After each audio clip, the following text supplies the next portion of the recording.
Halo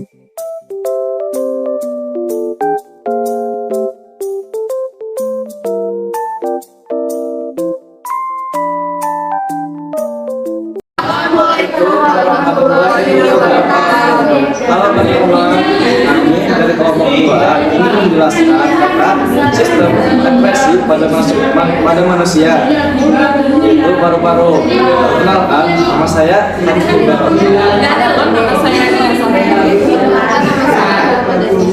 Nama saya Fitriya Ramadhani.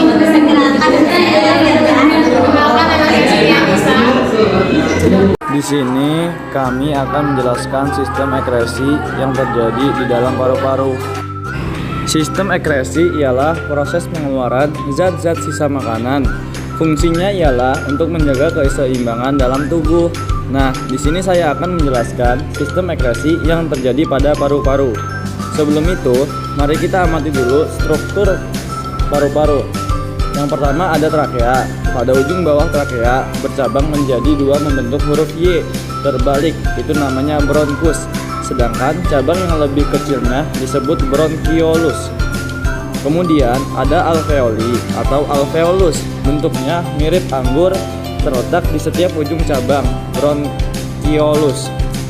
Selanjutnya pleura. Fungsinya melindungi paru-paru agar tidak bergesekan langsung dengan dinding toraks.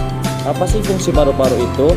Jadi, paru-paru mengeluarkan gas karbon dioksida dan uap air yang diangkat oleh darah dari jaringan tubuh melalui paru-paru.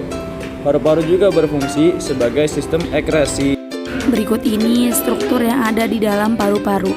Yang pertama, bronkus. Bronkus ialah bagian dari struktur paru-paru yang terhubung dengan paru-paru sebelah kanan dan kiri. Bronkus memiliki fungsi guna jalur udara dari mulut dan trakea, sehingga udara yang masuk serta keluar akan melewati bagian bronkus tersebut.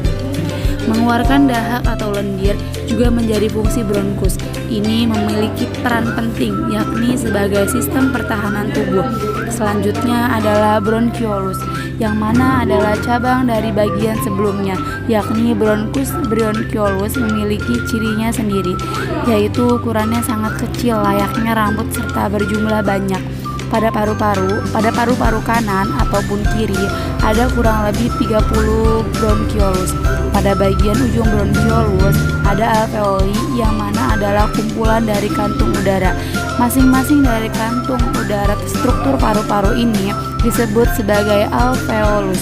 Alveolus memiliki ukuran yang sangat kecil tetapi memiliki jumlah yang sangat banyak, yakni sekitar 600 juta buah. Lalu ada pleura. Pleura menghadap paru-paru yang mana adalah membran tipis sebagai pelindung paru-paru serta tulang rangka di bagian dalam diafragma. Sebenarnya struktur paru-paru satu ini tidak menempel pada organ tersebut, tetapi peran dari diafragma tidak bisa dipisahkan dengan paru-paru, yang mana saat manusia bernapas maka diafragma berkontraksi. Setelah itu akan menarik paru-paru ke arah bawah dan melebarkannya. Hal ini untuk udara bisa masuk dengan sempurna. Kemudian ketika seorang mengembuskan napas, maka diafragma akan kembali rileks dan menjadi kebentuk seperti semula. Limbah utama yang dikeluarkan oleh paru-paru adalah karbon dioksida, yang merupakan produk limbah respirasi seluler di sel-sel seluruh tubuh. Karbon dioksida berdifusi dari dalam darah ke dalam kantung udara kecil yang disebut alveoli. Paru-paru mengontrol laju pernapasan uap air saat udara dihembuskan melewati lapisan lembabnya dan uap air dikeluarkan bersama karbon dioksida melalui pernapasan. Lalu bagaimana proses ekresi pada paru-paru terjadi? Proses ekresi pada paru-paru dimulai saat kita menghirup udara yang bercampur dengan oksigen dan intensitas lebih besar daripada karbon dioksida. Oksigen yang diikat di alveolus lalu dipompa oleh jantung dan dialirkan ke seluruh tubuh. Dari seluruh tubuh, karbon dioksida dialirkan melalui darah menuju jantung bagian kanan, lalu dipompa ke paru-paru dan akhirnya menuju jantung bagian kanan, lalu dipompa ke paru-paru dan akhirnya akan dikeluarkan melalui saluran bronkiolus, kemudian ke bronkus menuju ke hidung, lalu hidung akan menghembuskan karbon dioksida tersebut. Detailnya begini, ketika kamu menarik nafas, oksigen akan dibawa masuk ke dalam paru-paru dengan melewati beberapa saluran pernapasan, mulai dari hidung, lalu faring, laring, trakea, bronkus, hingga sampai di paru-paru. Kemudian di paru-paru, tepatnya di alveolus, akan terjadi pertukaran antara oksigen dengan karbon dioksida. Oksigen akan dipindahkan dari alveolus ke peredaran darah untuk selanjutnya diedarkan ke sel-sel tubuh. Hasil metabolisme ini menyisakan limbah dalam bentuk karbon dioksida. Gangguan pada paru-paru. 1. Pneumonia atau radang paru-paru adalah salah satu jenis penyakit yang menular. Adapun penyebabnya karena adanya infeksi akibat paparan virus, bakteri, dan jamur. Gejala utamanya adalah batuk berdahak, berdarah, sesak nafas, nyeri dada, demam tinggi dengan kesadaran menurun. Yang kedua, tuberkulosis, disebabkan oleh infeksi yang menyerang jaringan paru-paru. Gejalanya meliputi demam dan batuk terus-menerus, nafsu makan menurun, dan tubuh melemah. Yang ketiga, asma, disebabkan oleh alergi makanan atau minuman, infeksi saluran pernapasan, dan cuaca dingin. Keempat, Legionnaires, disebabkan oleh bakteri Legionella pneumophila. Gejalanya peteria terserang di era nyeri perut atau ikterius. 5. Pneumotaret, terjadi ketika kedua membran pleura tertembus dan udara masuk ke dalam pleura menyebabkan paru-paru mengepis. Penyebab lain adalah patah tulang rusuk dan luka dada memicu dada sesak nyeri dan sesak napas. 6. Emboli paru. Emboli paru adalah kondisi saat salah satu arteri di paru-paru tersumbat oleh gumpalan darah. Penyebab penyakit paru-paru ini adalah terdapatnya gumpalan beku di pembuluh darah yang mengalir dari kaki ke arah paru-paru. Akibatnya gumpalan beku ini menghalangi aliran darah yang menuju paru-paru. Emboli paru bisa menyebabkan nyeri dada, sesak napas, tekanan darah rendah, hingga batuk berdarah. 7. Efusi pleura, terjadi ketika ada penumpukan cairan di rongga pleura yang terletak di antara paru-paru dan dinding dada.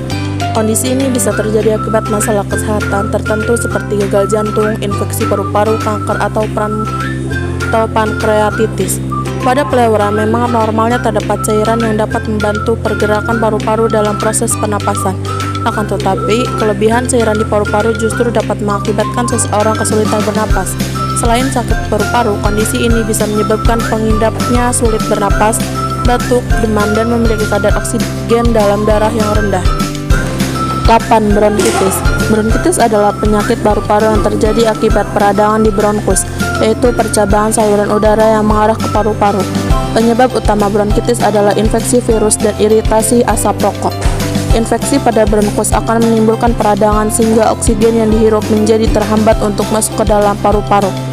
Orang yang sakit paru-paru akibat bronkitis juga akan mengalami batuk berdahak berkepanjangan. Dahak akibat bronkitis biasanya kental dan tidak berwarna. Penyakit ini bisa berlangsung akut dan kondisi yang terus membaik setelah 10 hari tanpa meninggalkan kerusakan berarti di paru-paru.